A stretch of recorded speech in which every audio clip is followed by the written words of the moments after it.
Morning. Welcome everybody. My name is Angela Kocze and I'm sociologist, chair of Romani Studies program at CU, and I'm really happy to be here, and thanks. Okay.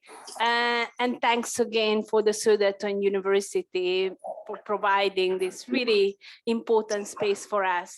And actually today is the last day, and we will have this hopefully, not hopefully, I'm sure, very important and very interesting roundtable discussion and on the legacy of eugenic policies and contemporary forms of anti-Romani biopolitics. And we have several really important, very influential, prolific writers, scholars, professors here. And we think that this kind of roundtable is really an opportunity, particularly for young scholars, to intervene with them and learn from that scholarship, what they produced over several years. And just let me introduce very shortly of you, right? The first is going to be Mihai Surdu, who is visiting research fellow at the University of Freiburg. And we will have the second one, May-Britt Öhman. Do I pronounce in a right way? From the University of Uppsala. And we have Marius Turda, who is a professor at Oxford Brookes, and we have Mattias Tydén, who is working at the Stockholm University. And actually, we provided several questions, and we ask you to reflect on that. But I'm sure that many of you will choose some other path, but we can come back to that. But anyway, I just would like to reiterate those questions that what do we mean by eugenic policies, and what were the main forms of eugenic policies that targeted Roma? What are the main legacies of such eugenic policies? To what extent have different societies faced their past? What are the main claims of recognition and reparation? And I found it really interesting because as many of you writing about it, and Marius, you are the one of that, who always referred to that, to understanding the racism and racialization of Roma, it's really important to put in a broader context and relate to other groups as well. So in that way, we can understand much better the discourses, the praxis, right, which is going on in various societies. And also we can understand the intellectual history as well, which basically produced racism and racialized various groups in Europe and beyond Europe as well. So why don't we start with Mihai, and I will have this really, bad role who will show you that you have 5 minutes left, 1 minute, please wrap up.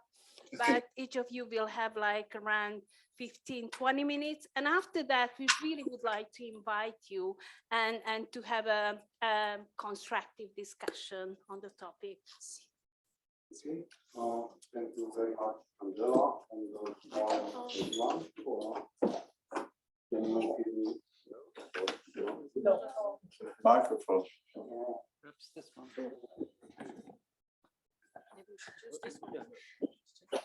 Okay, now it is better. Just this one. Okay. Okay.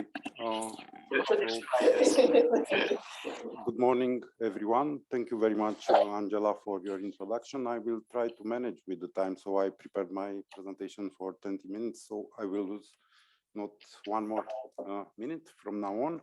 So, first of all, thank you very much to organizer for giving me the opportunity to present the research findings of our research, because the research was carried out in a team, in a multidisciplinary team, and especially Professor Veronica Alicat has a absolutely outstanding contribution, and also some of our colleagues, mathematicians, geneticists, especially Gudrun Rappold from the University of Heidelberg.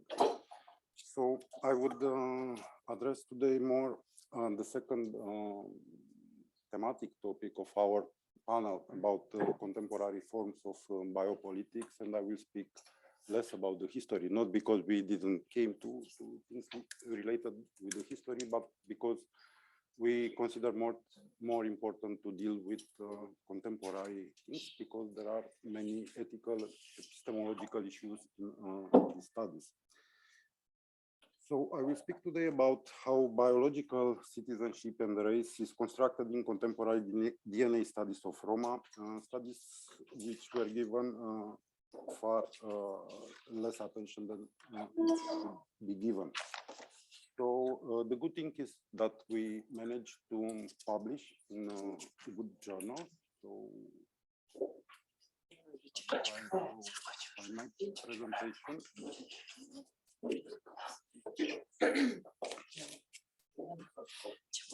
Yeah.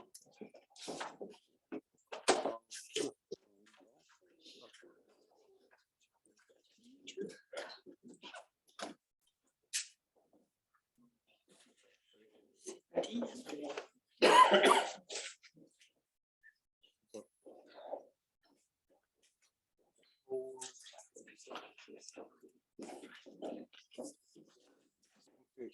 So we managed to publish quite recently in the journal Nature, and also in the journal Science, and to also importantly to have a good echo in international media, especially the New York Times and the Süddeutsche Zeitung in Germany, but also other important German media. So our project is much more complex than what I would present today, and unfortunately I will have to leave aside or to speak just briefly about some important aspects like history of genetic research with Roma subjects, the genetic surveillance of Roma in Central and European healthcare systems, the ethical issues related to informed consent and approval of ethical committees. Closer to the microphone, Mihai. Yeah, ethnically labeled biobanks, and the benefits sharing with the studied populations. So central for my presentation is the question whether there is a way of distinguishing between racist and non-racist uses of genetics in the research of ethnic groups.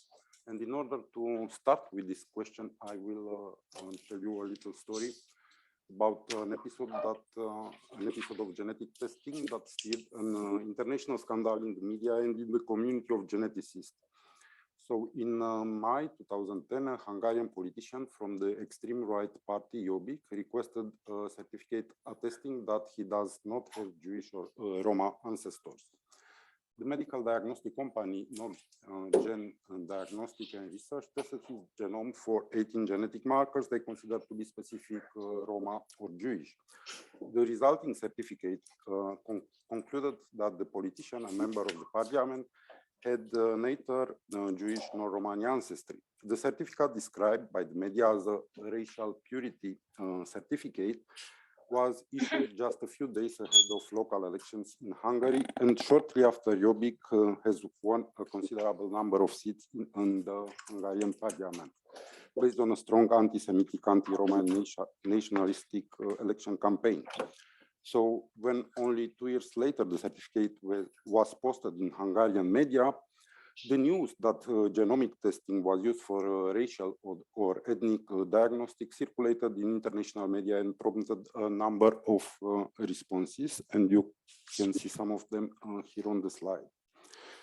So professional organizations, national and European, protested loudly against the disuse of genomic testing. They condemned the testing both on scientific and moral grounds.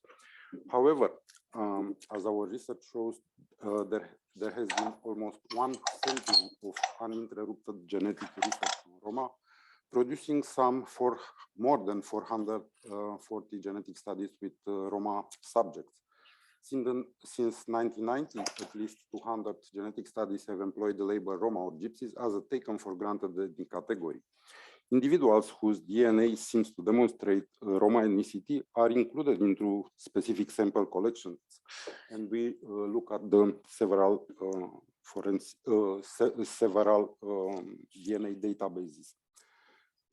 NogGen has not determined the genetic markers used to distinguish Roma from others. What we found is that, and what we assume is that they picked up these markers from a very vast body of research. Accordingly, some sorting Roma apart and researching their ethnic origin is no uncommon practice in genetics, but a routine work accomplished by a relatively small but growing number of researchers in population medical and forensic genetics. Using genetic markers attributed to Roma is an integral part of the research design in all of these studies. So if we look again at the protest notes, again, the NogGen certificate, so the president of European Society for Human Genetics dismissed the test by NogGen as unprofessional, but only due to the small number of genetic variants that the test was considering, and only due to the political usage of this test. So what this implies is that if the test would have done professionally, and a much larger number of genetic markers would have been included and not have a political scope, that would have been an okay enterprise. So genetic explanation of Roma group identity are used as a commonplace in human genetics. Now, after my very short or not so short introduction, I want to go further with methodology. So with an overview of the entire presentation. So I will say a few words about the methodology. Then very briefly, because I have not enough time, I will speak about the racializing legacy of seroanthropological research. And then I will analyze the process of racialization on three different levels. So the first is that of language and labels used in this research. Then is the level of concepts and narratives. And finally, I will speak about how racialization is done in the sampling process. So, no, the other way around. I will skip the methodology, but we can discuss if you are interested. And I will say just a few words about the racializing legacy of blood group studies. So the first seroanthropological study with Wanderzigeuner, how they call them, as research subjects appeared as early as 1921, and until the 1970s, we found more than 70 seroanthropological studies on Roma, though they continued sporadically until much later, until mid of 90s. So before the 40s, the studies operated obviously within a racial paradigm in various European countries, and they were partly entangled with the notorious Zigeuner fortune. Many seroanthropologists who carried out the studies held radical eugenic beliefs. Some made policy proposals for the sterilization of what they called gypsies or mixed individuals. And I will have to tell you, and I wanted to make this remark from the beginning, whenever I will say gypsies, you should take the term with quotation marks, because I'm using source documents. So the results of seroanthropological studies on Roma, just like the results of studies on other groups, were inconsistent and contradictory, though the researchers aimed to demonstrate the distinctiveness of gypsies. The main epistemological challenges of the studies were how to find the pure gypsies, how they define, and how to exclude, on the other hand, the mixed individuals. Even though nomadism was a marginal phenomenon, many researchers decided to focus on nomad gypsies as the unit of investigation, which were imagined as the core of the gypsy population.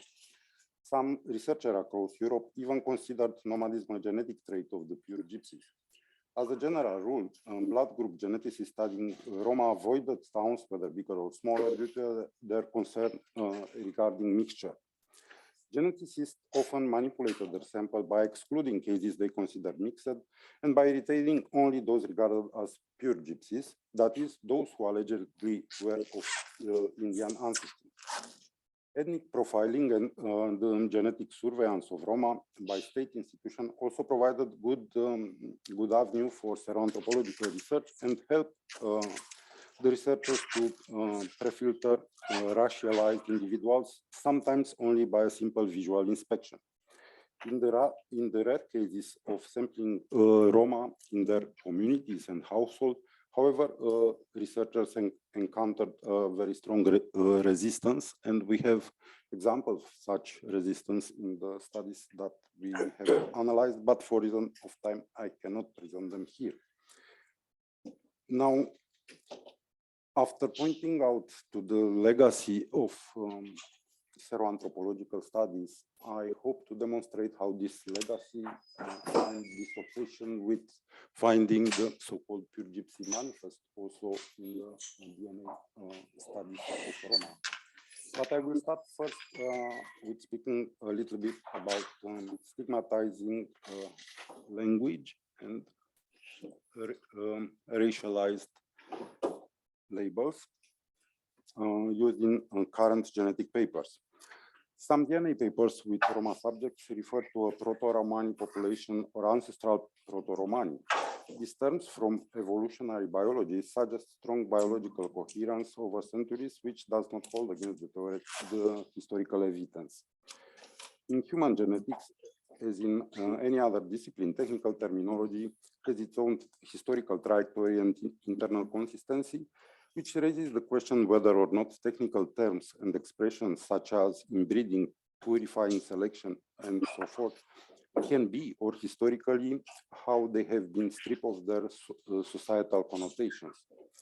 However, beyond this controversial topic, some of the labels and descriptions used for Romani genetic studies would be deemed stereotypic, discrediting, or simply racist in any other context. Examples abound. The more illustrative are coming from medical genetics.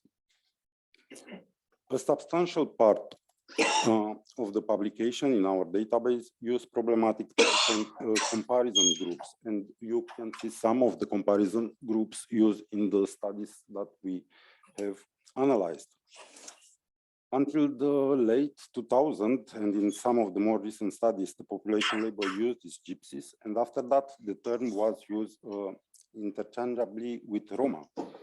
Some geneticists describe them as living in tribes.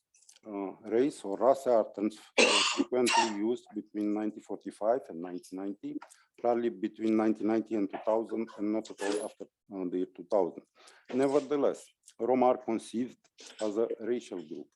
For example, by contrasting them to majority population labeled with racial descriptors, as you can see in the table. In these studies, the gypsies or the Roma are constructed as the categorical counterpart of the European indigenous population, native, autochthonous inhabitants of the Caucasian or even of the white population in some studies. Often the term non-Roma is meant implicitly or explicitly to denote one of these racial descriptors.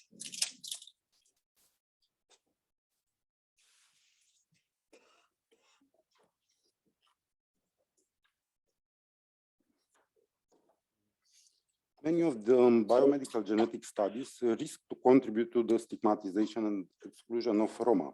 In some papers, Roma are made responsible for some genetic diseases found in majority populations. So the model of causation is like Roma have traveled in different migration waves, including in more recent times, and they brought their genetic pool and they transferred from the genetic pool rare diseases to the majority population. I mean, very rarely geneticists have tried to look into the other models of developing rare genetic diseases and looking to the other way around of how a genetic disease can occur in a population. In some papers, yeah, I already said that. Genetic conditions attributed exclusively to Roma, in spite of contrary evidence in some cases, are presented as gypsy disorders. Describing this disease, geneticists use terms such as gypsy mutations, private Roma mutation, or Roma founder mutation. And some even use the term gypsy chromosomes.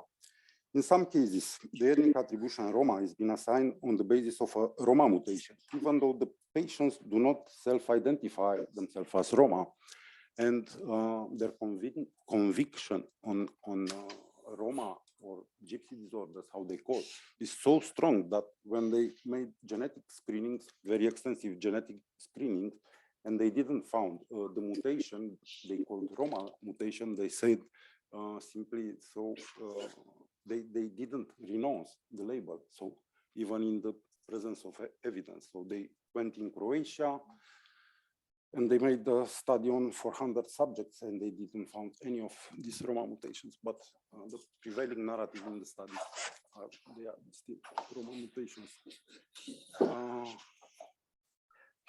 Now I'll speak a little bit about concept and narrative and the genetic studies that we examine present the history of Romani in a simplistic schematic narrative. Go ahead. 2, 3, 5. Okay. So Please use the microphone. Yeah.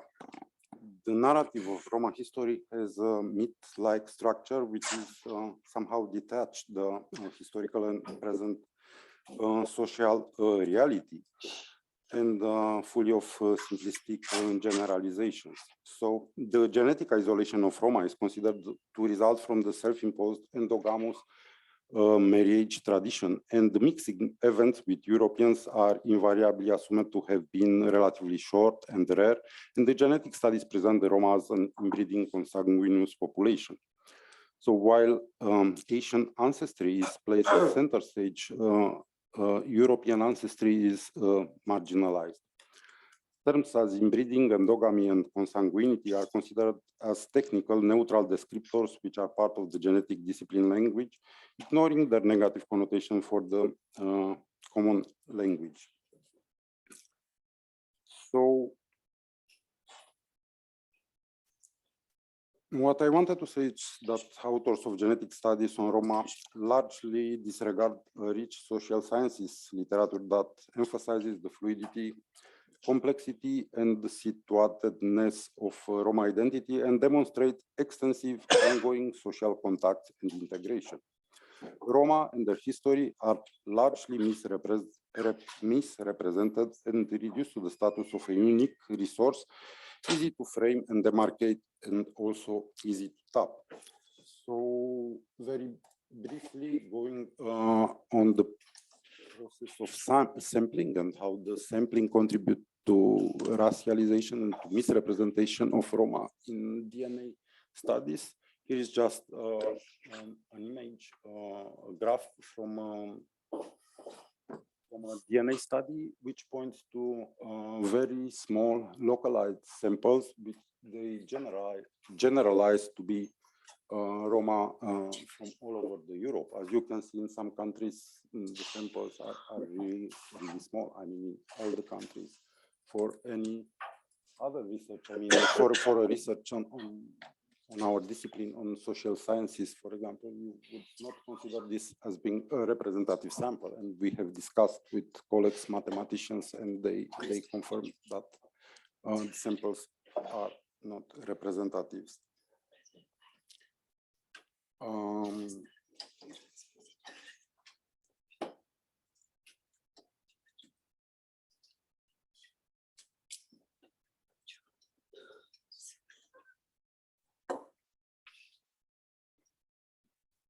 So here we have the exclusion criteria from the sampling, because they are doing a very careful process in selecting the subject.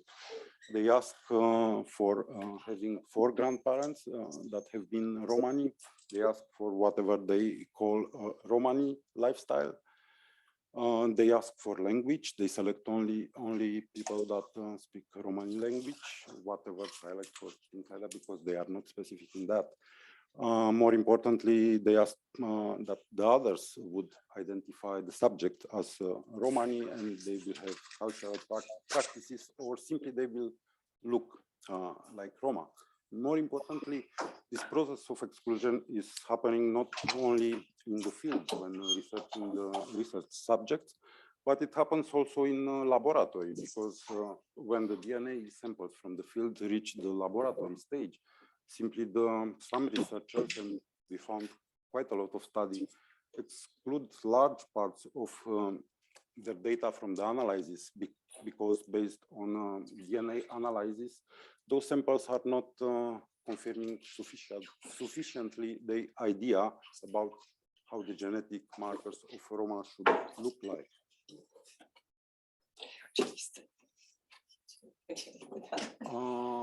And that is also a graphical representation from a forensic study, which shows that so Roma were used later as a tool. They put that in the paper they spoke about, because they were used to calculate the genetic distances of European from the others. So this was the only reason for Roma being included in that forensic genetic database. So what I wanted to say about the sampling is that the seemingly stark genetic divergence of Roma from Europeans depends heavily on what individuals and groups are selected for comparison, how they are selected, and in which locations. The sampling strategies aimed at recruiting individuals with minimal European ancestry or living in isolated places. Roma, however, do not all live in isolated places. Many have European ancestors, and the reproductive isolation can have other causal factors than culturally maintained endogamy. Although Roma samples are collected locally and under very specific conditions, and despite their small sizes, the authors extrapolate their findings to the large collective of European Roma. In order to represent this large category, researchers combine small data and sets most often from Central and East European countries or the Iberian Peninsula, but not from Germany, France, Switzerland, Italy, Netherlands, and other European countries.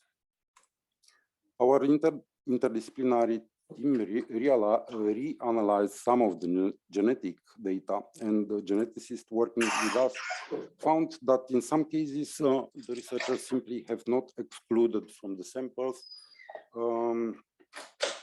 members of the same family. Which means that in some cases, the samples of the genetic families were based only of a very small number of extended families and a very small number of places in Europe. And to all this assemblage, sampling assemblage, they put the label European Roma.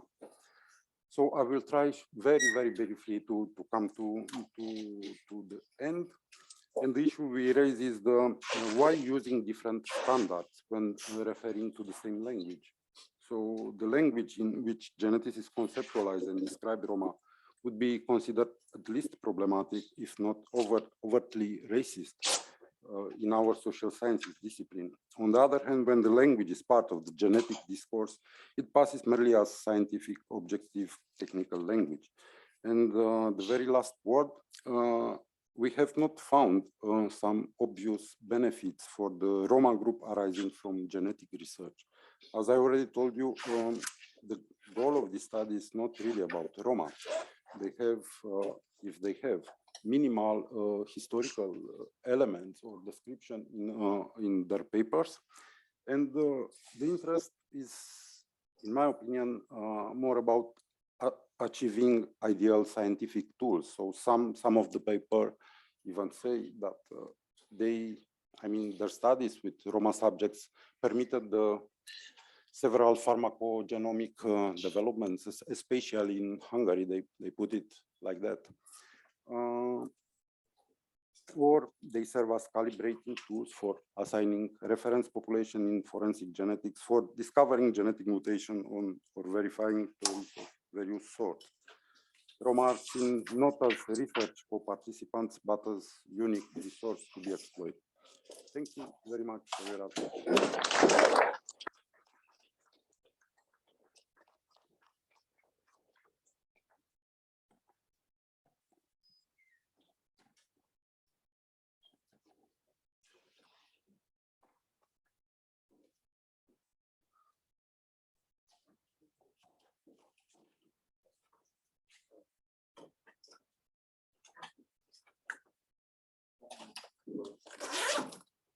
see it. I don't see mine.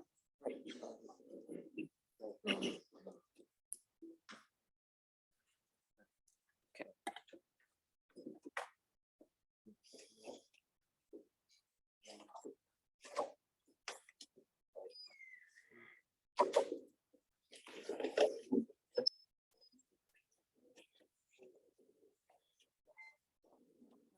Mom, done.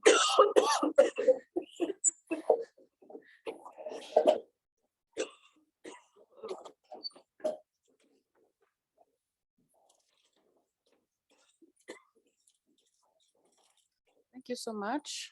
Thank you for inviting me here. And very interesting to listen to your presentation, Mihai. So I just put the questions we were sent to discuss here. And I think what I will discuss is a combination of all of this from Sami perspectives. I'm no specialist on racial biology or eugenics. I would say I had to deal with this. I had my PhD in 2007 at Royal Institute of Technology, focusing on Tanzanian hydropower development or exploit, Swedish supported, and also comparing with what happened in Sweden in my own home river. And the year after, I wanted to continue doing the research on my own river, and came to Uppsala University at the Center for Gender Studies with a project on Sami women and hydropower exploitation, their memories. And very quickly, first of all, I was told that I had no idea that there was those photographs, that there's an entire archive with 12,000 photos and documentation at the Uppsala University Library. I did not know that until then. I learned that coming there. And also then at the time, the discussion on human remains started coming up, which I also was not I didn't know about. So I learned this coming to Uppsala University, and I would like to do like this so I know. Yeah, now I know how much time I've used. So from then on, also at the same time, starting my studies in my family, the Sami heritage was hidden. I had talked to my mother like more than 10 years earlier, but she denied any Sami being Sami. She was really upset when I asked. But I did know Tornedalen. My maternal grandmother is from Tornedalen, the border to Finland area, speaking meänkieli. But that there was Sami in my family in Jokkmokk. No, we're not talking about that. But then in 2008, that my uncle, my mother's brother, told me about this. So then I was suddenly, while doing research, drawn into this, being the insider while studying Sami, and had to start dealing with knowing that there are racial biology photos and human remains and all, and being at the university that had all that. So since then, I've done that as a parallel part of my work. Well, I felt that I could not do it. It's so closely linked to all the hydropower, all the exploitation of Sami territories. So it was, you just have to look at it as well. So I've been kind of following that part ever since like 2008, pursuing it. So now I am at the Uppsala University Center for Multidisciplinary Studies on Racism that opened in 2017. I'm also a guest associate professor and guest researcher at Lund University of Technology Division of History. And both these places are giving me a very strong support in looking into this at the same time. And there's a lot of knowledge among my colleagues at the Division of History at Lund University. And I would mention this Sami Ednama Fridja Universiteta, the Samiland Free University that I claim that I'm founder and president of. There is no physical such university. There is on Norwegian side, there is a Sami Alaskola, the Sami University, but there's nothing on Swedish side, and there is no free Sami University run independent and run only by Sami and Sami perspectives from the start. I will not, I think Sami's Alaskola is really important, but there should be more Sami universities. So this is an idea, a vision project. Well, I just refer to it as the Samiland Free University that from 2015 I started talking about it. So I always represent the Sami Ednama Fridja Universiteta, thinking with it, thinking that I am at that university, thinking from Sami perspectives. So this is the Sami territories. I added places. This is actually the whole area we're in. It's not just the north. Sami have lived here at least since the last ice age. And the nation states, you know, were established from around the 16th century. And we can see that Sami view on relationships to lands, waters, non-humans differ totally on from what we can see is the Western modern exploitation view. I'm not saying that any person who's not Sami like to just destroy nature, but if you look at policies, politics, actions, then it's very clear. Like any like legislation, Swedish legislation is not protecting. Some people say that we have the strongest environmental legislation in the world. I would say it's not good enough, and it's also not, even if it's there, it's not being followed. So I would say it's still very much destruction going on, and this is the Western modern exploitation view. This is challenged by Sami. This I think it's good to know. This is a line to show by archaeologist Inge Zachrisson showing Scandinavia around 1000 AD, well, about 1000 years ago. What she, from findings, she would say the interaction between Sami and Swedes are at the time. So the horizontal lines would be the Swedes and the verticals are Sami. More recent finding, or if you look into like, I would say the vertical lines go further down, it goes all the way down. And you can see on Finland as well. But when you're in science, you have to prove this. I would say science is not looking from Sami perspectives. And today we have Sami all over the area as well. And we have Sami associations all over. Until the 1500s, the Sami had much power and influence. Kings and lords cared and had to maintain good relations with the Sami. But this changed with the establishment of the modern Swedish state from 1523. And we can talk about the colonization.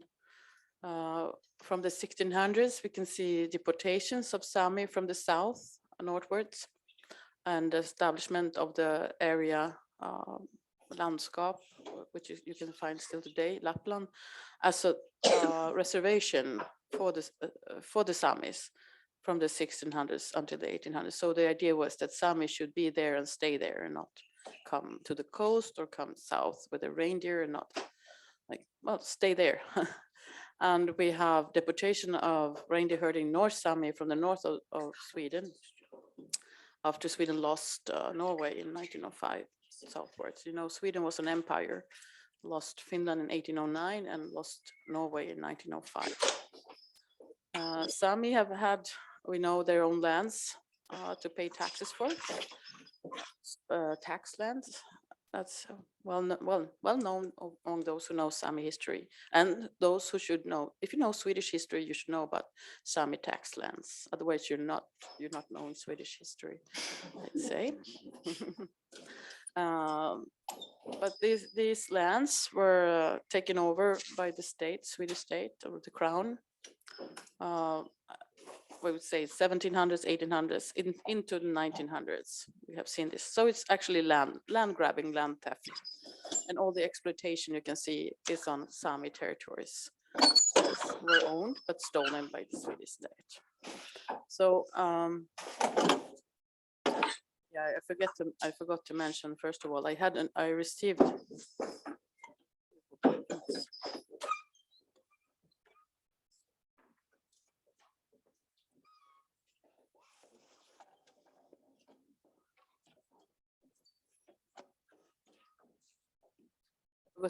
yeah, that this what I Sida Matsat means coming home in Lule Sami is a project I've been applying since around then, since about 10 or 12 years ago, 2010, maybe 2011. I started applying funding to look at racial biology from Sami perspectives. And I have not received funding until last year. I actually finally got a substantial grant from the Vetenskapsrådet to actually look at this in particular. So all of my other grants that I've had all over the years are focused towards environmental issues. So this is the name of the project. Sida Matsat means coming home in Lule Sami. So that was really great. And it's a time because this year is also the 100 years since the Swedish Racial Biology Institute was established in Uppsala. So I think that was well in time. I'm talking about Sami being at home in Sweden on the stolen territories. It's a bit complicated because the lands were stolen and now all claims are by the Swedish state that whatever is done, then Sami will have to move away because the Swedish state is in control and there is no recognition that this is stolen lands so far. Just recently, you may have heard of the Swedish government decision to say yes to the Kallock iron mine in the Lura River, which has been contested and since 10 years now. It started in 2012, and Sami have been saying no.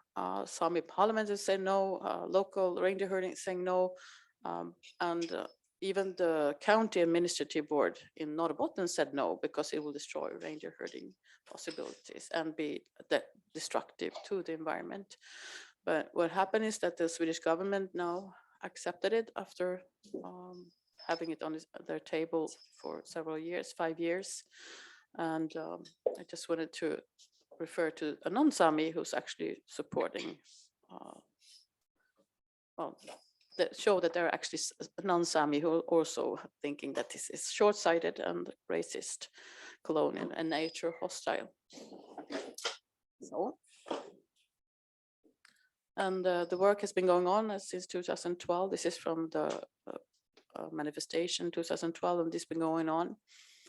2013 still going on. Let me see the project here. No, I won't speak so much about this, but it's yeah, I'm skipping forward here. Well, we have to deal with not just the photos at Uppsala University.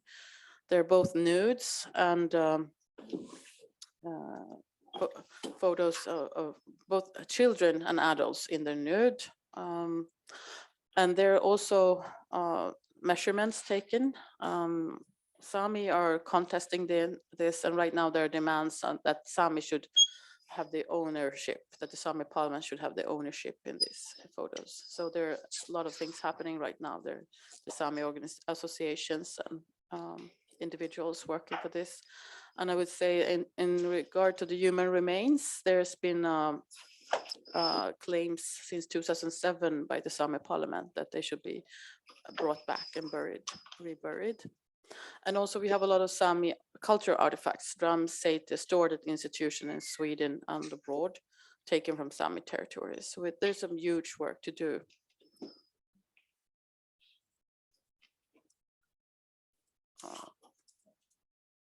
So these are a few of the questions that we'll work with.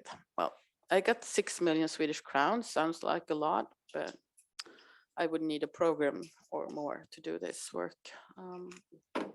But I'm working on it. I won't go through all of, but it's all from Sami perspectives. It's the plan to do this work.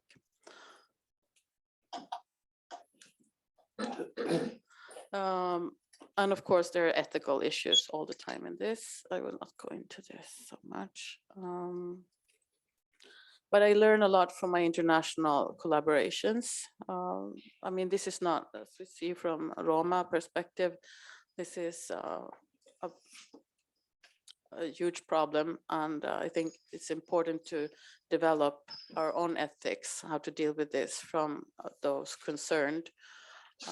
Because national legislation, Swedish national legislation is not protecting, it's not protective enough. We have an ethical approval board that we're supposed to send in our projects to, but we cannot be sure that Sami are reviewing those projects. And I think that's problematic. So that's the one part of my work that I would like to, Sami should be brought into the work and paid for this work, because it's a lot of money in it there. So you have people doing this work for payment.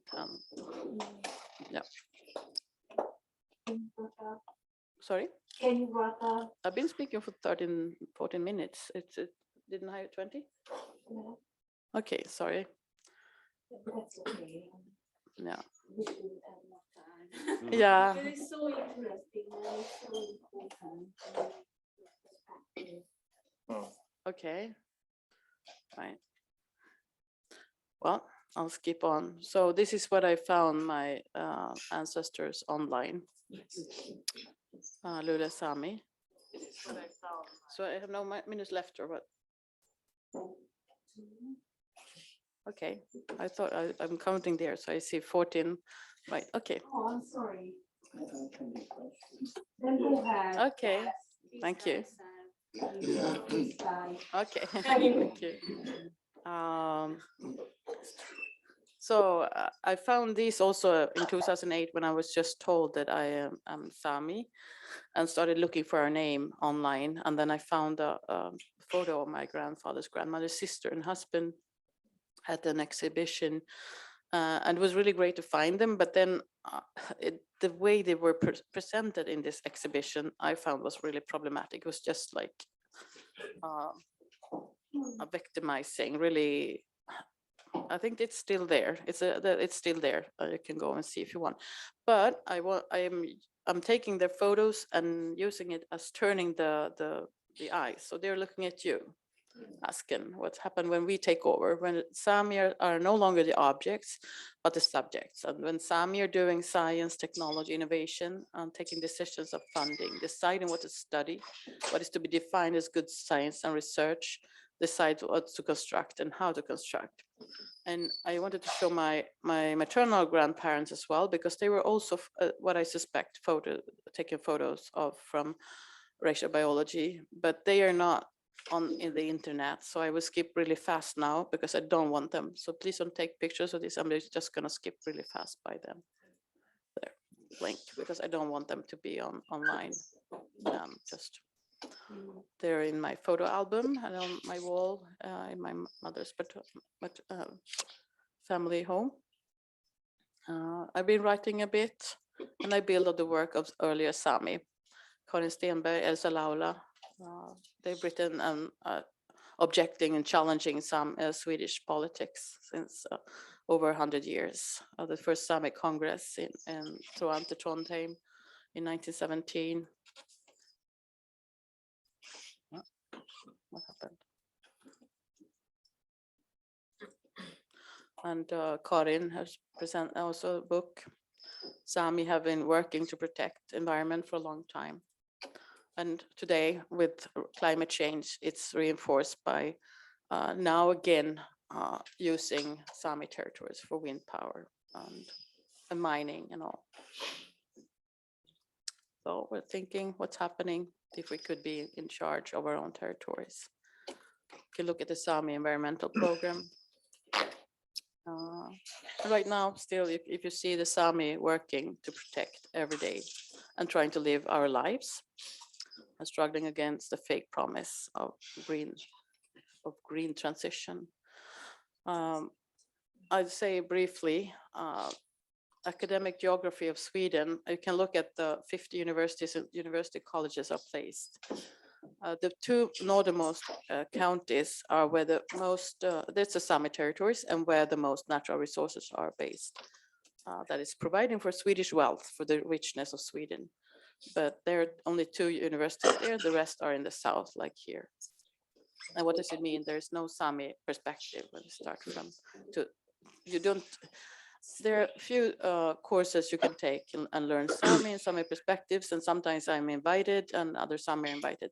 But in general, you can go through from nursery school to become a professor and never learn anything about Sami. Yeah, I'll skip forward here. I mentioned that this year I organized a Memorial Day, 100 years in the shadow of the Racial Biology Institute. The work is continuing. I'll stop there. Thank you.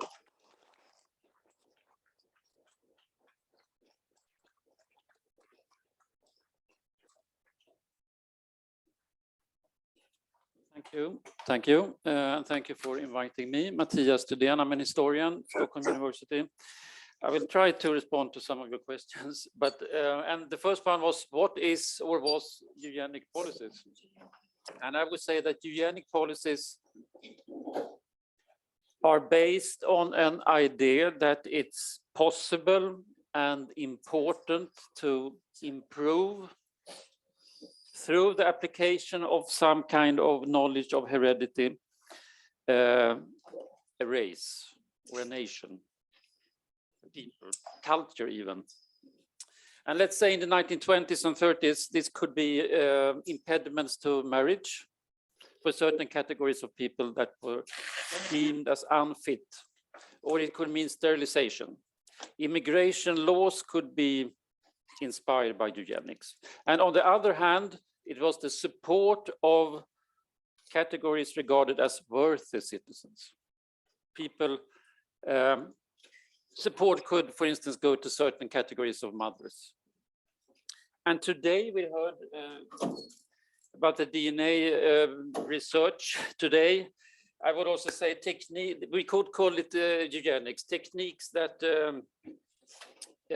could be selective abortion after some kind of prenatal diagnosis, or in IVF, in vitro fertilization, it could be pre-implantation diagnosis and then selective embryo selection. Different kind of genetic engineering lies in the future, I guess. But if we go back to the early 20s, what was then eugenics? I will quote a major Swedish encyclopedia from 1916, and the author of this section on eugenics is actually Herman Lundborg. I think you perhaps mentioned him, the first director later, some 10 years later in the 1920s, of the Swedish Institute for Race Biology. In this encyclopedia, it said simply that eugenics is race improvement. And there are 2 basic principles put forward here in this article, and that is, I quote, as far as possible, the individuals who are physically, intellectually, or morally best equipped should reproduce the future generations. And secondly, as far as possible, all harmful aspects of upbringing, environment, and social conditions should be reduced. As you notice here, there are blurry lines between nature and nurture. Eugenics was indeed also a social project, and in the end, when it came to sterilization, for instance, being deemed an unfit parent could be about your perceived ability to raise children. It could be about your moral, rather than some evidence of bad heredity. So then, policies. First of all, of course, eugenics, including sterilization, euthanasia, medical experiments, were a part of Nazi racial policies and the Holocaust, targeting Jewish and Roma communities. But what about democratic states like Sweden or the Nordic countries as a whole, Sweden, Denmark, Finland, Norway? All of these Scandinavian countries in the 20s and 30s introduced legislation inspired by eugenics, as did other countries, United States, for instance. And most important, you could say, were the sterilization laws that made it possible to sterilize individuals for eugenic or genetic, what term we choose, reasons, for social reasons, and for medical reasons. And these Scandinavian laws, they did not permit brute force, as in the Nazi German case, but in different, quite, I would say, sophisticated ways, people could indeed be forced. Sterilizations were carried out under pressure, for example, as a precondition for discharge from a mental institution, or even a precondition for getting an abortion. I'm talking now especially about the 30s, 40s, and 50s. And that is when eugenics were at its highest in the Scandinavian countries. Eugenic sterilizations laws remained up to the mid-70s, actually. But in the 30s, 40s, 50s, some 30,000 persons in Sweden were sterilized.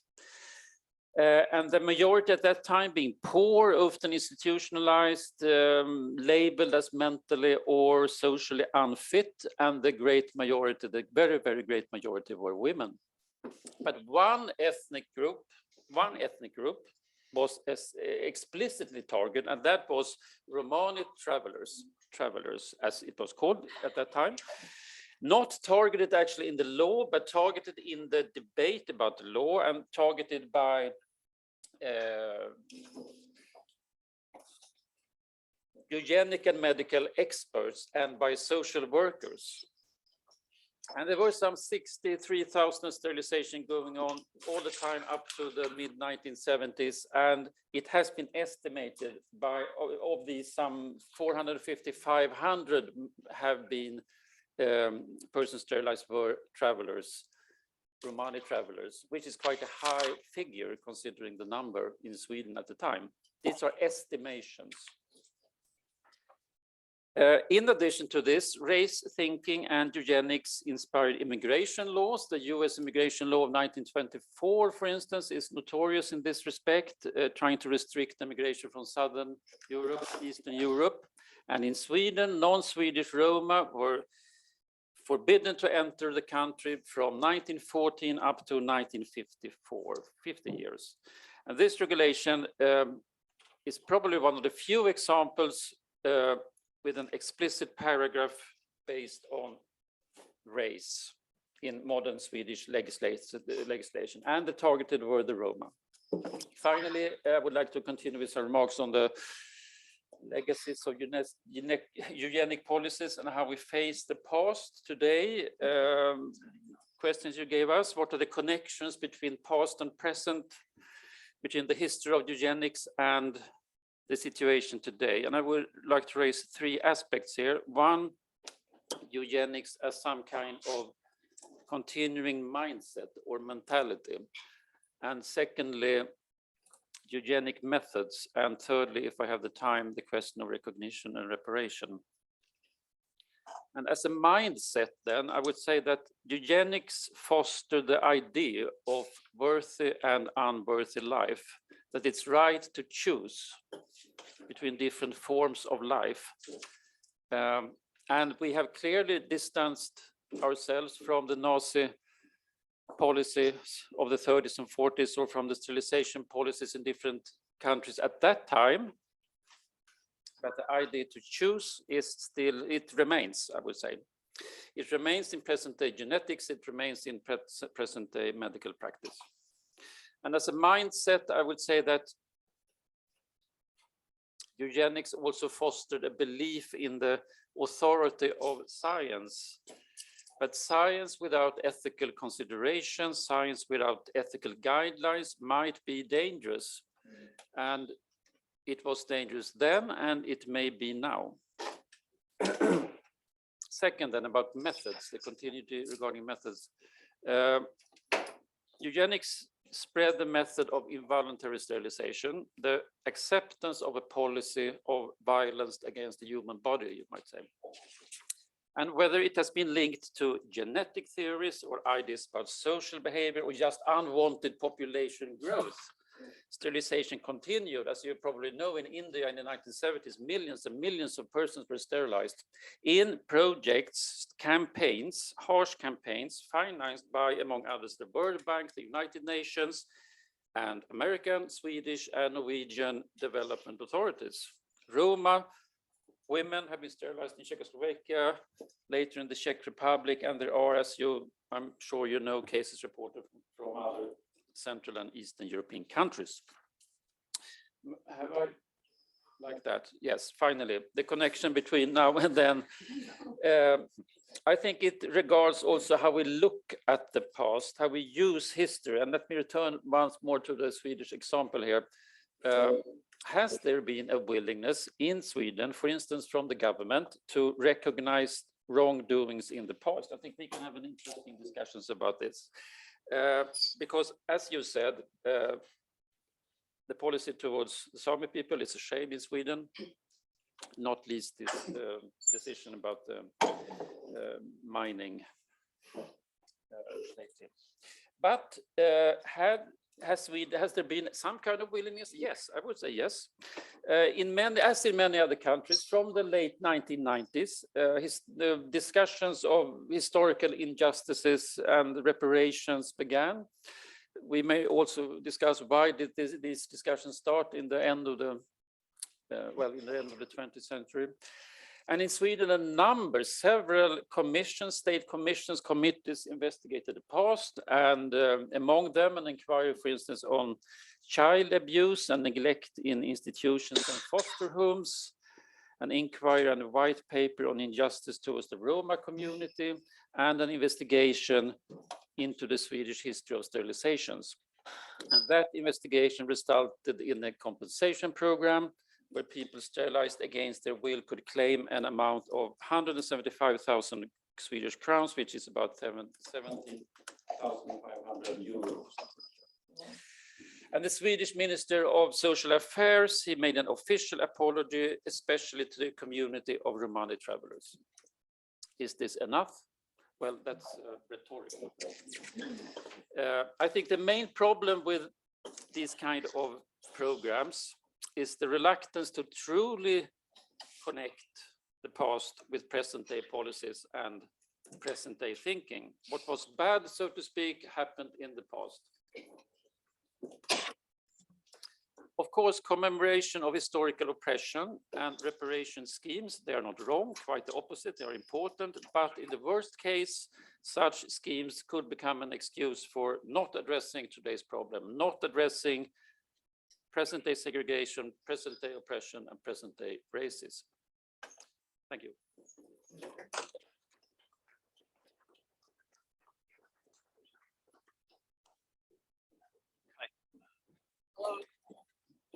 I hope you can hear me. We're running out of time shortly, so I'll try to be as concise and explicit as possible. And I should like to start by referring to someone who's been mentioned here in the conference. He's always a source of inspiration for many of us, which is Dubois. One of the things he says at the beginning of his classic work is that the main question he's faced throughout his life is very simple. And it's the following: how does it feel to be a problem? Whenever he interacts with the white population, everyone goes around this very crucial question: how does it feel to be black? And he says, people will say, you know, I have a black friend, or I have a black neighbor, or I really think that.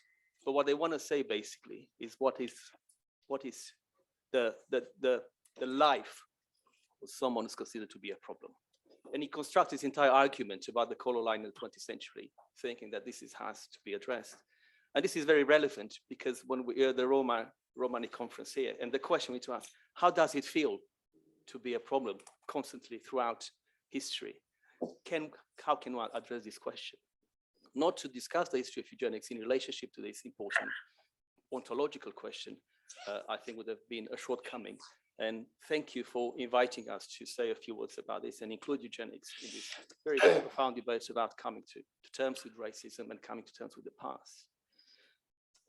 The whole thing started, as already mentioned by my esteemed colleagues, with scientists discussing something which is very interesting. It's not connected to the indigenous population, is not connected to the non-white people, is not connected to other ethnic groups. It started with a very simple thing.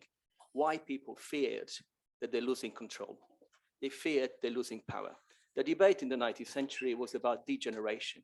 We had, because of extensive technological progress, urbanization, the modernity, and the European and Western elites felt that they are degenerating. They have fewer children, they have less impact in the cultural life, and there are these swarms, throngs of people coming from all over, trying to erode what they perceive to be the pinnacle of human civilizations, the Western culture, building on the classical Greek and Roman and medieval Europe.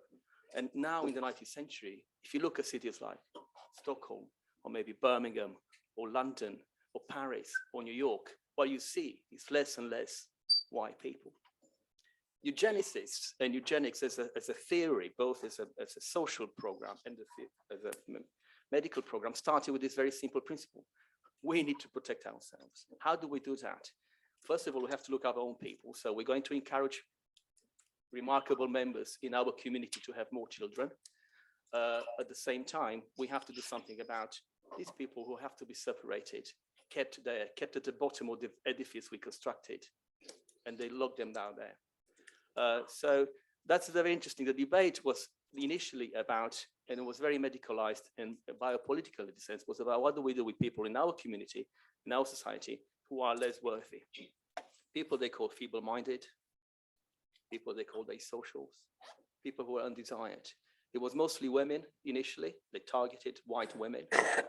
So you have an entire medical construction of the idea of degeneration that is problematic. Now, what is interesting is that this language created by scientists, but particularly initially was physicians, then you have statisticians and demographers. It was then transferred onto the groups, ethnic groups, they were perceived to be a problem. So you had the entire medicalized language about undesired people who were transferred to the Roma, for example, in the early 20th century. And that's a very interesting thing that we should not forget, how the very medical language that constitutes the very essence of the scientific rhetoric of the West is actually transferred onto undesired groups of population. This has been done with the indigenous population, not only in the Scandinavian context, but also in North America. This has been done with minority groups in Europe. And as Mihai showed very clearly, when you have the seroanthropology emerging in the early 20th century, the debate was basically about, let's finally try to find who's the true Hungarian, who's the true Pole, who's the true Romanian, who's the true German. And then by transfer, we'll know exactly who are not the true national objects or national subjects. And because of that, and this is the story which is very difficult to tell, and people don't want to listen about that because actually what it means that then we need to go and question, we have to come to terms with the legacy of eugenics in the main pillars of Western civilization and culture, which is medicine, genetics, anthropology. So ultimately the debate would have to be about how do you, as a geneticist in the 21st century, come to terms with the eugenic past? How do medical psychiatry? And this is a very difficult story, globally speaking. And for the past 2 years or so, we've been involved in so many events. But even in countries where you had sterilization programs, such as America or Germany or the Scandinavian countries, the discussion is slow. And you can imagine what happens in countries where they didn't have negative eugenic policies, such as Eastern Europe, where obviously for them, after 1945, they completely pushed under the carpet the entire discussion about racism and eugenics. It took some of us 30 years to really find the rudimentary archival material to organize a debate about the history of eugenics in Hungary or in Poland or in Romania. So for the entire society to come to terms with the eugenic past requires, on the one hand, serious archival and an archaeology of knowledge, as Michel Foucault would say. You have to go back and really unpack the rudiments of what constitutes the debate about the national identity, national character. Because ultimately, let's not forget, and I keep accentuating this point, what we always talk about, and it's very easy, say, well, we look at a affected population because it's much easier as a privileged, dominant society to find a way to appease that population or that ethnic group, whether you do it through symbolic compensation, or you give them some grants, or you create a program. It's more difficult to say, obviously, I am the direct beneficiary of a system of power and racism that I created since the 17th century onwards. And actually what I need to do is give you the power, empower you in a way that allows you to be a full functioning citizen.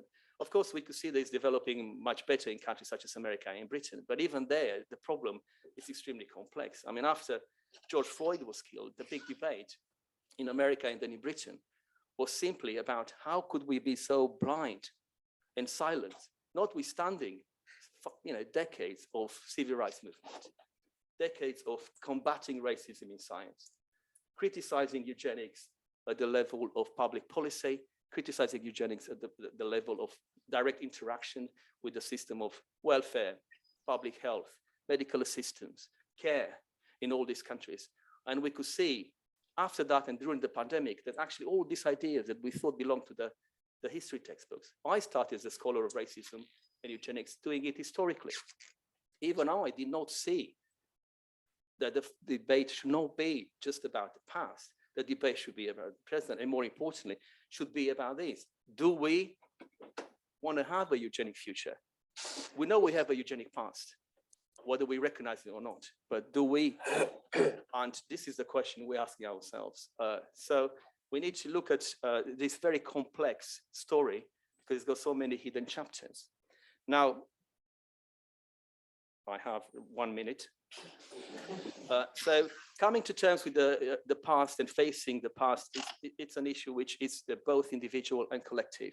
And certain countries are more actively engaged in this with a great deal of resistance.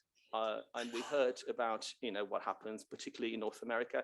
We shouldn't really assume that everything is it's easy, even in a country where there's a long tradition of fighting racism and fighting eugenics. Even there, the forces which try to put a stop are strong.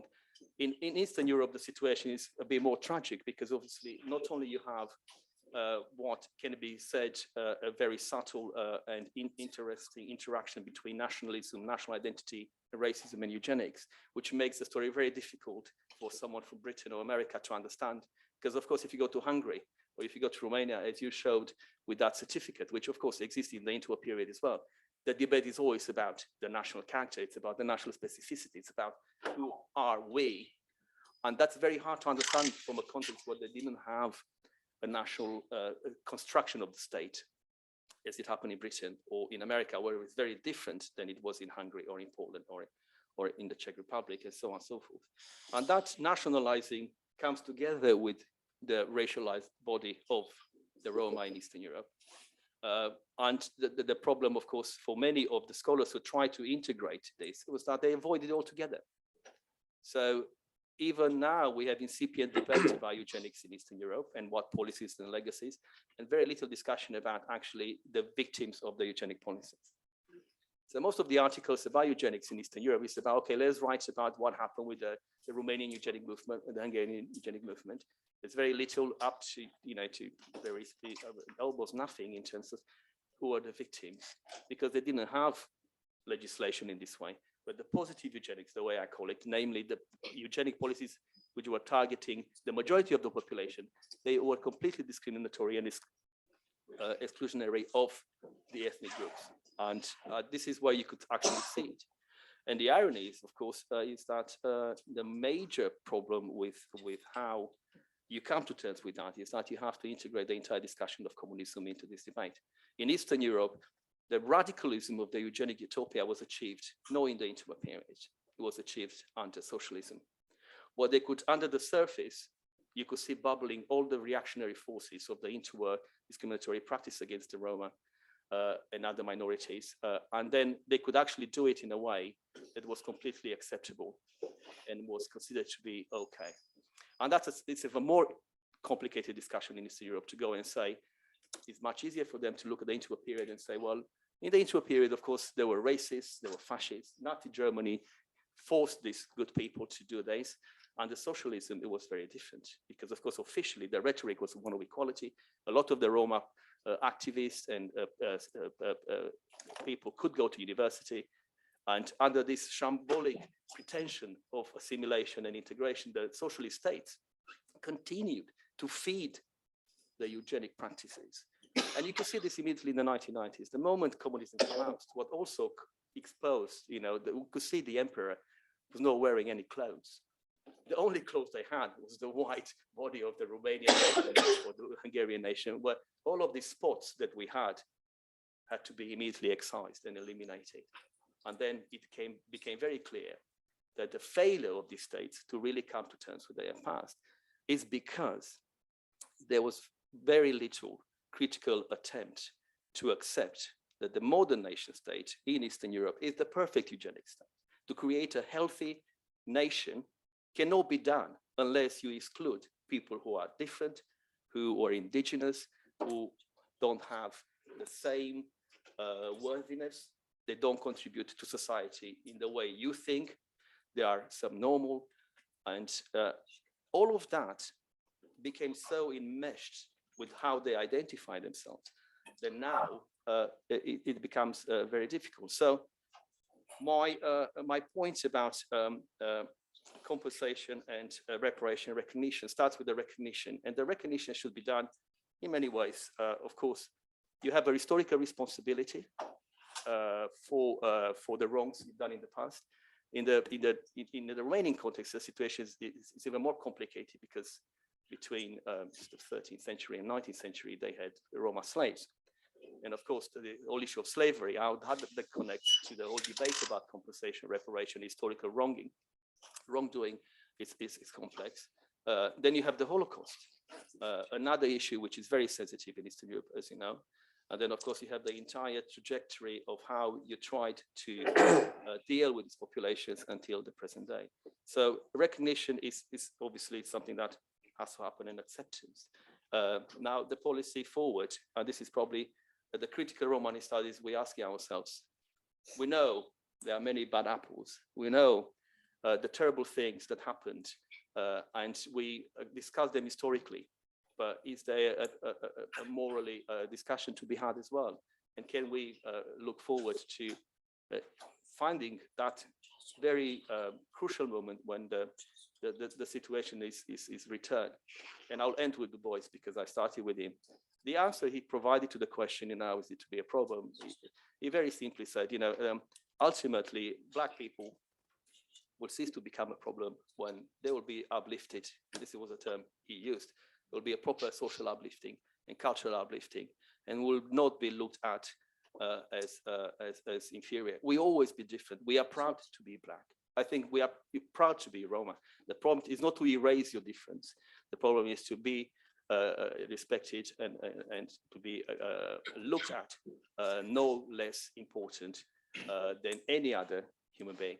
And as you know, Dubois had a wonderful career in promoting these ideas, and he actually embraced eugenics at some point. Even he believed that the African-American or the Black population of America would benefit from eugenics because it was seen as the epitome of scientific thinking. And he believed that if we do something about this, maybe if the white people do it and it works for them, maybe we can do it as well. Then he realized afterwards that actually the problem is not to dismantle the house of the masters using the master's tools. You need to create a completely different workshed, another table with tools, intellectual, epistemological, cultural, linguistic, and those tools should be the one to dismantle the house of oppression. Thank you.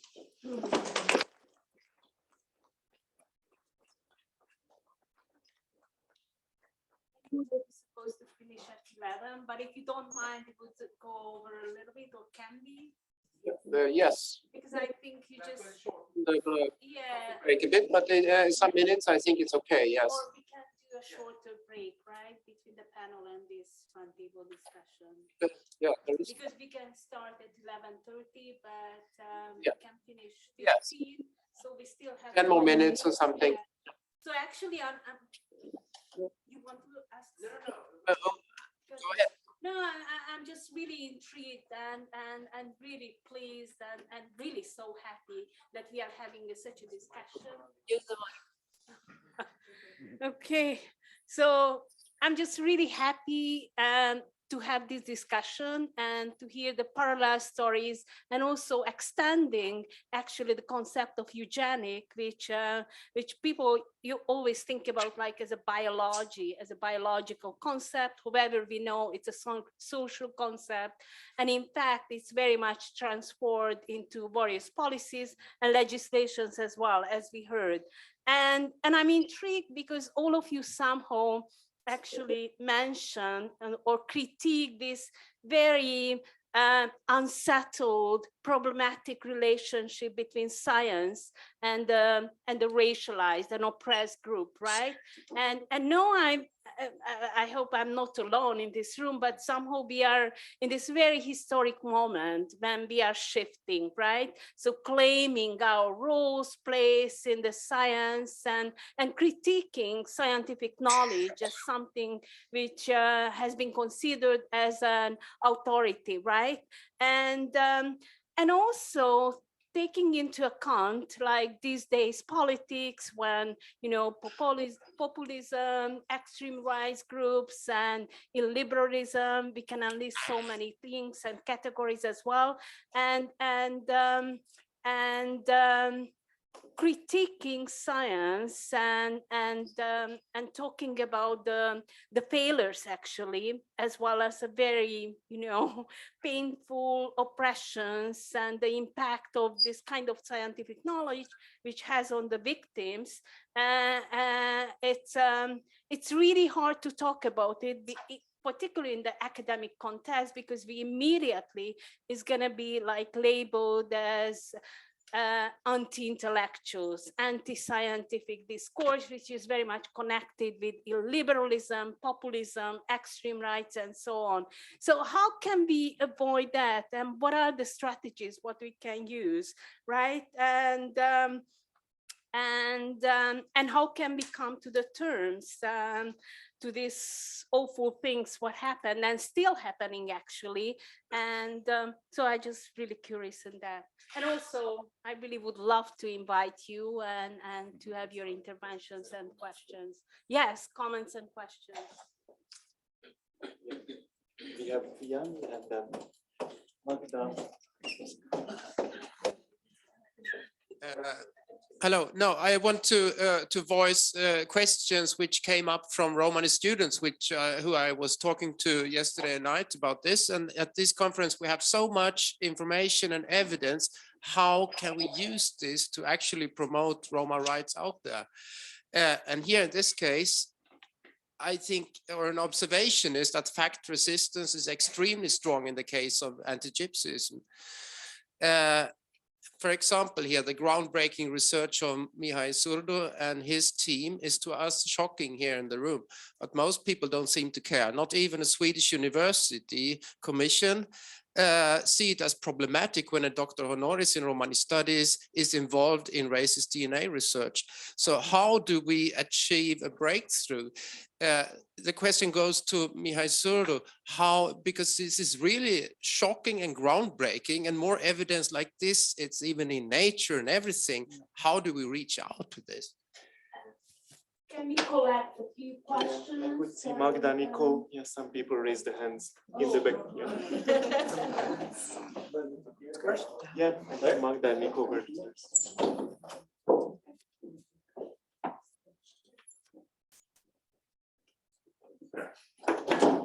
Okay.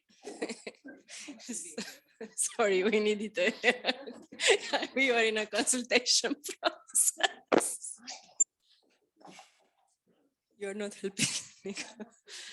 Okay, so thank you very much. We are actually trying, and I apologize. I wanted to make a comment about your presentation, and I asked Nicoletta your name, and she didn't help me. Mattias.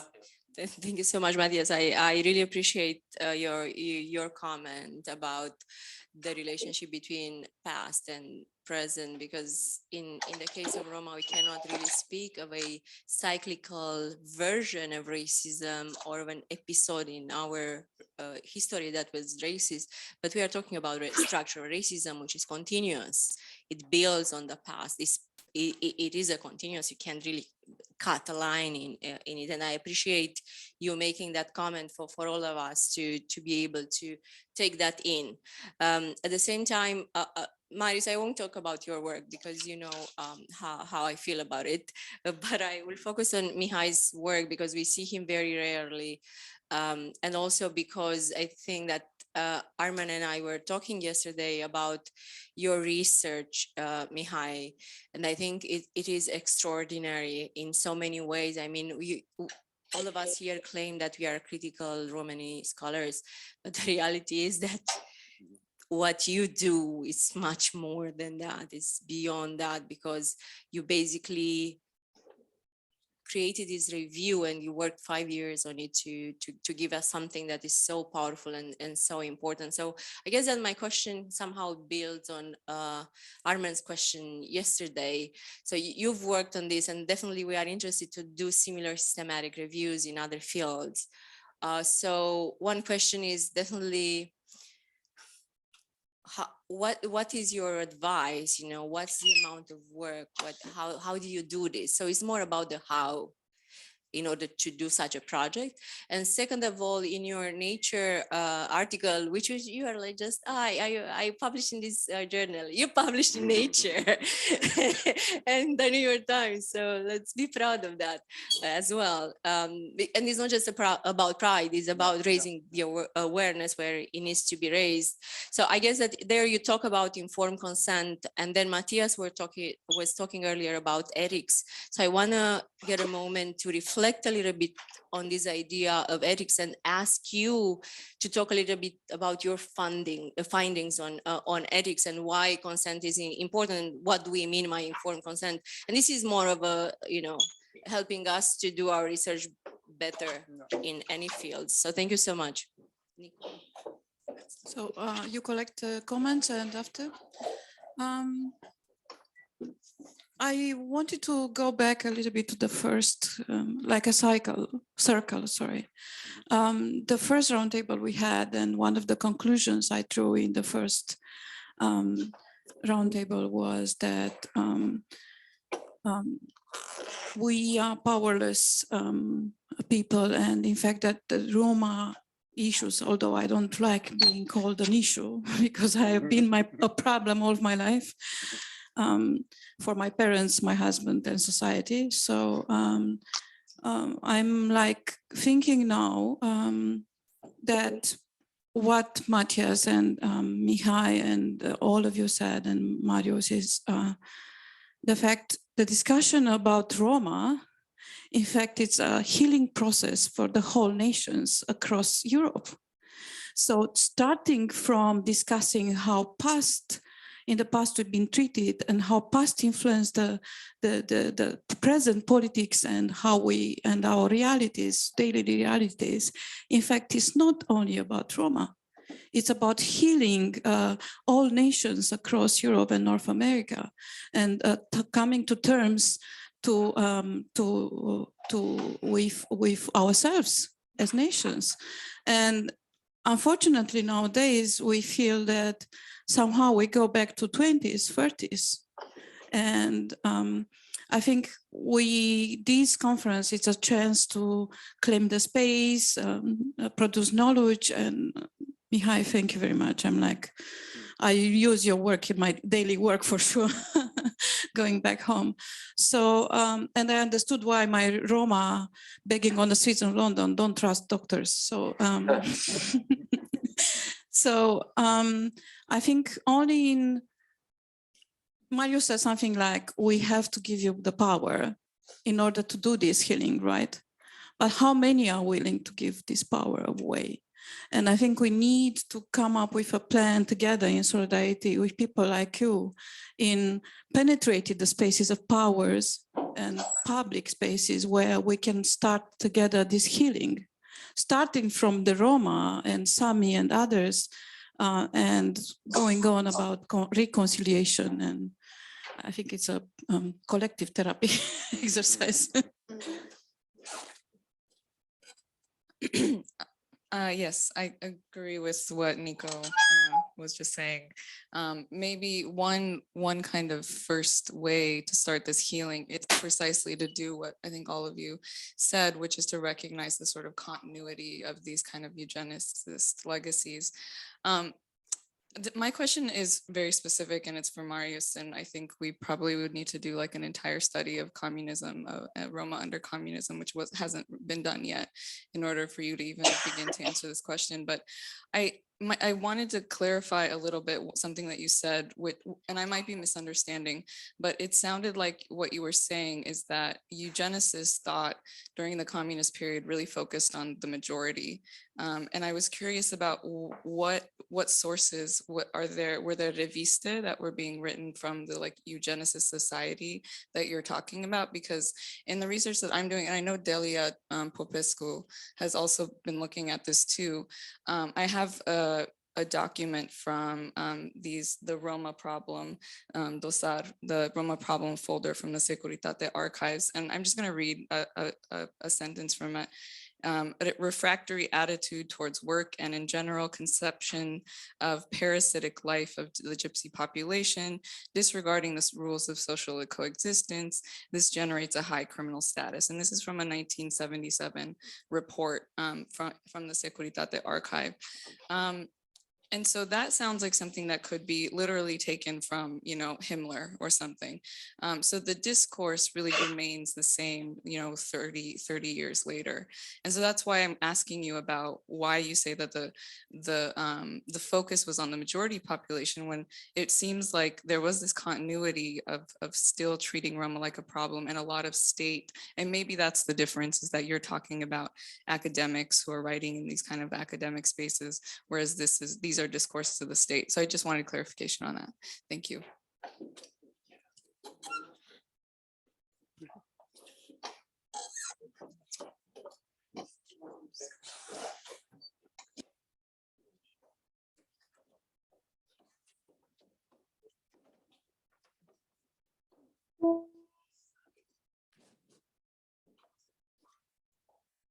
I just wanted to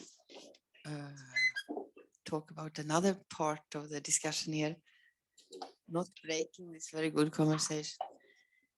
With the Sami people and the photos in this museum, we have had like online, seminars or something for us commoners, with artists and people that have made projects.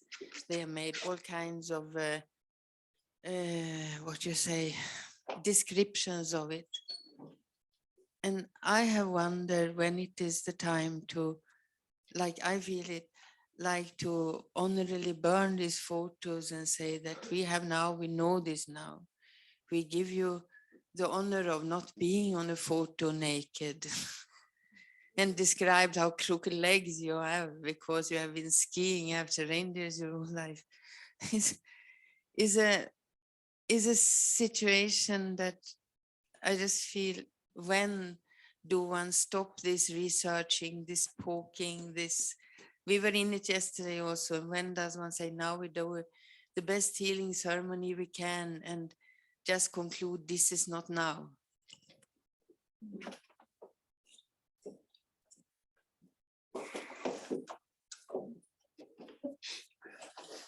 Thank you very much. Something for Marius, and to continue what Ioannidis said, what is the timeline when you say that it's continued during socialism? Because I'm thinking about Romania.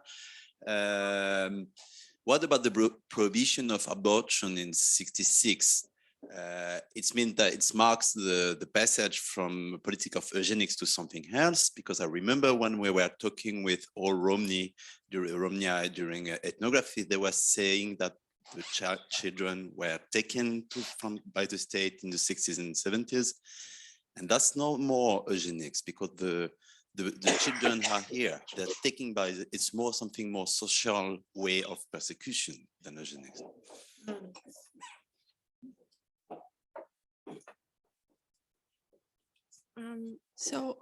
I just wanted to know, from this perspective, when we have all these experiences from negative experiences, with research and technology. So what would be your take now on like post-humanism or transhumanism? And like, is there something that we need to, contribute to this discussion? Like, what would that be?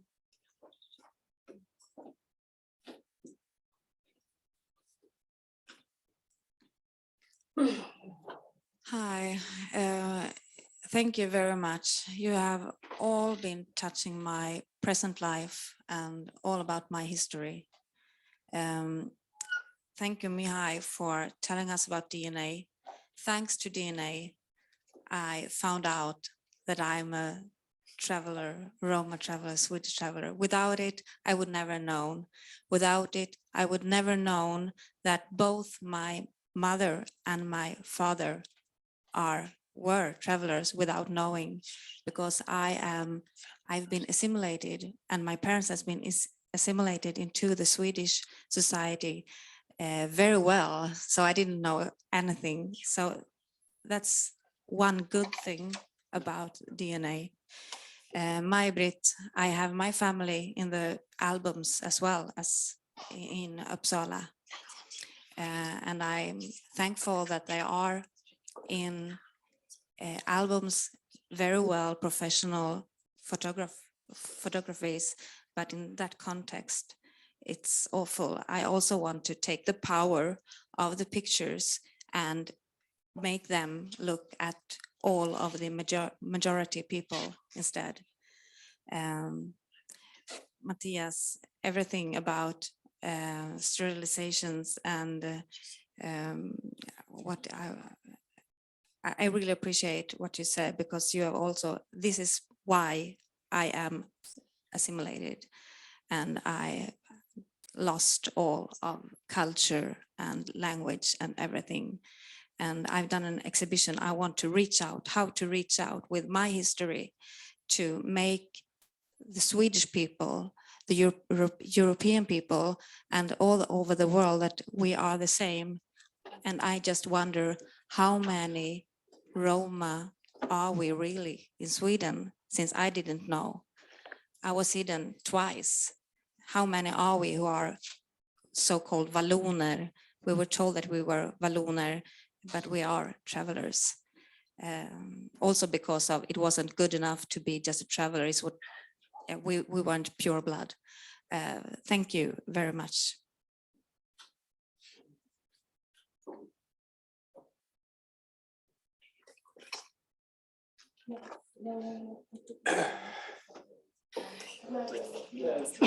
Yeah, there were so many interesting and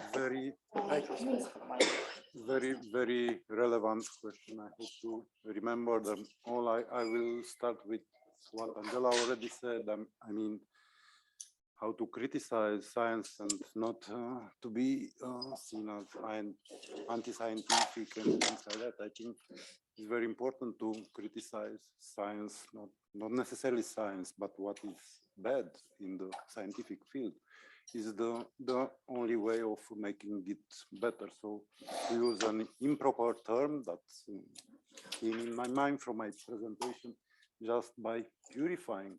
So this scientific exercise, so trying to make it the best as it could be, so could be achieve something important. And how to do that? So simply to engage with the communities of practice who are conducting this research, because I don't think genetics is bad, or even genetic studies about Roma. They are not bad. There are certain ethical and epistemological aspects which are simply wrong, but this could be changed. So it is also very bad that this research doesn't bring benefit to the group studies. It could bring, but for example, so genetic therapy for a rare genetic disease, it's hundreds of thousands or even millions of euro per year. So they have not returned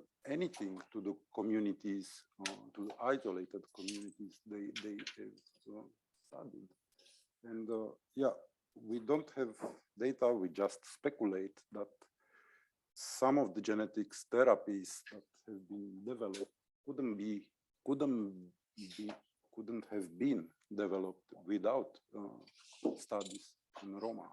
And the benefits, unfortunately, goes only to people who could afford that. I mean, to very rich people that could have these problems. And yeah, about informed consent that Magda asked.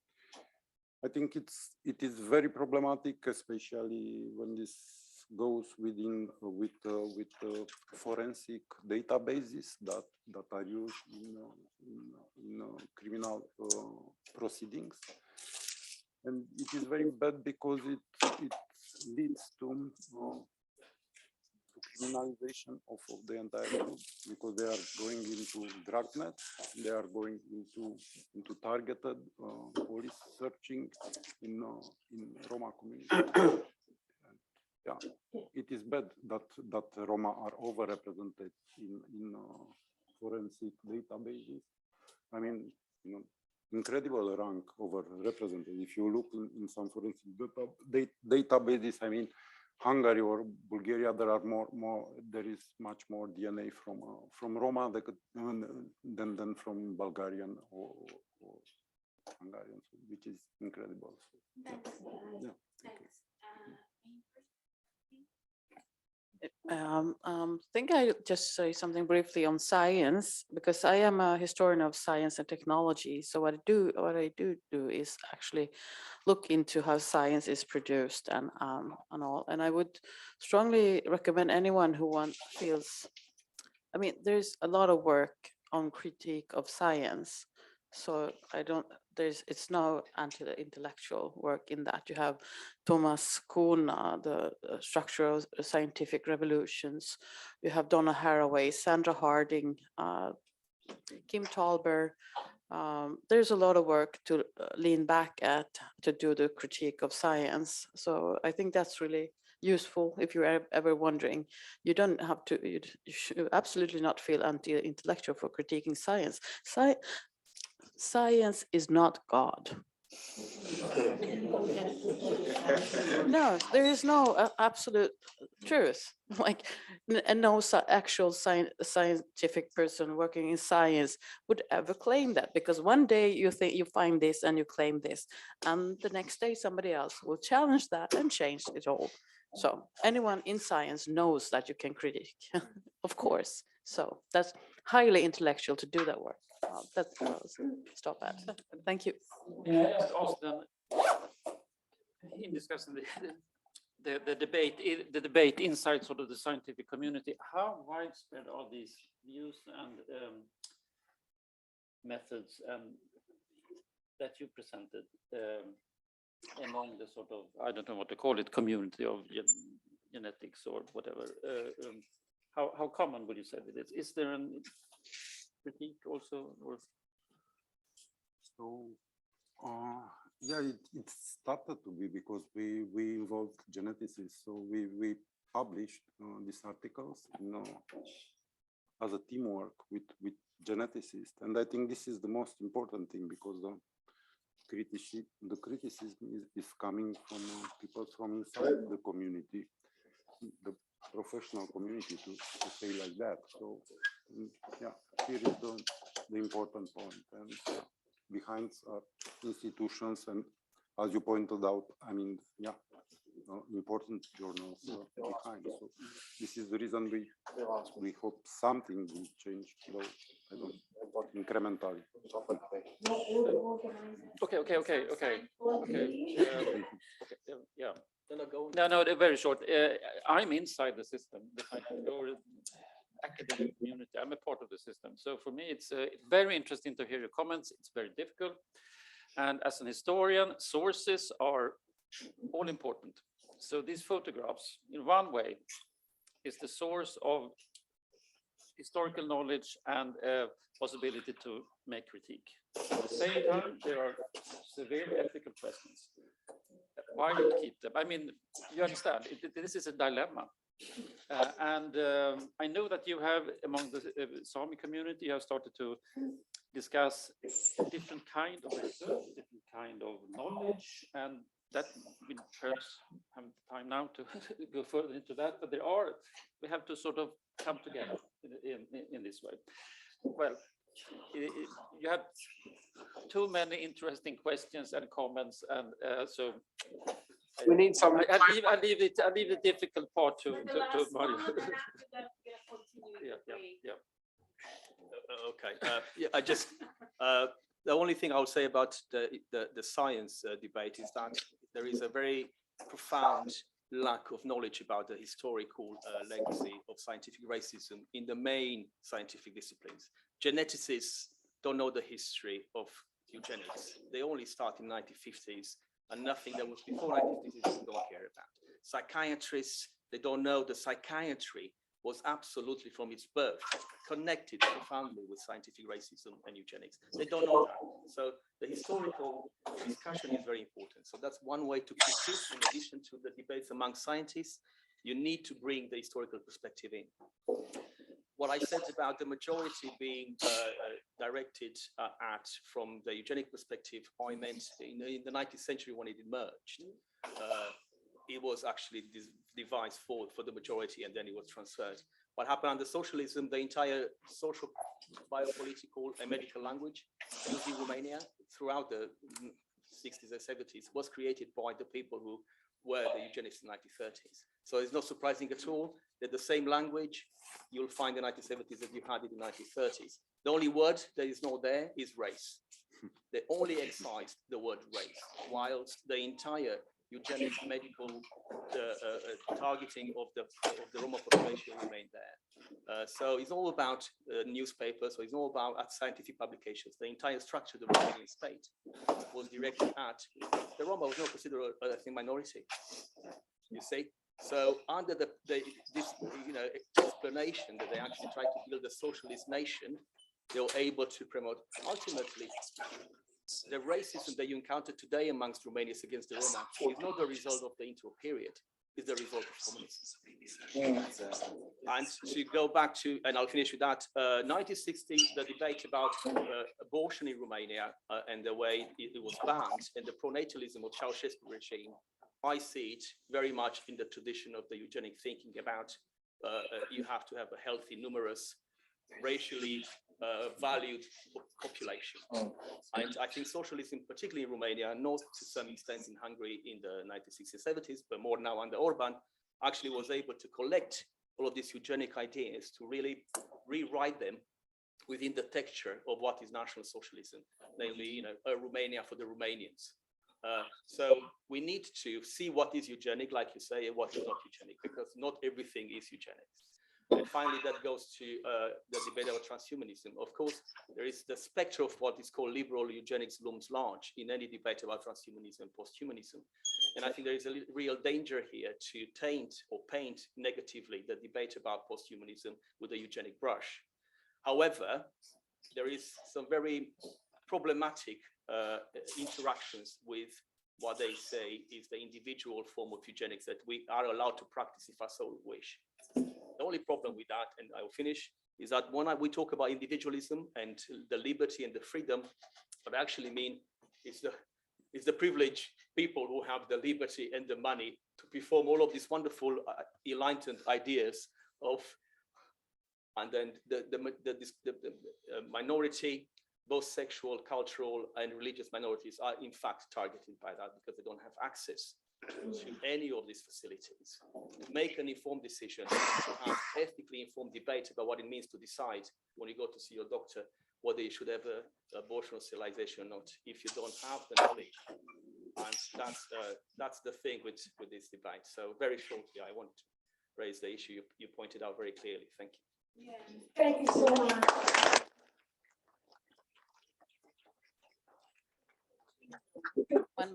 I just want to add one thing that I think is really important on all of this.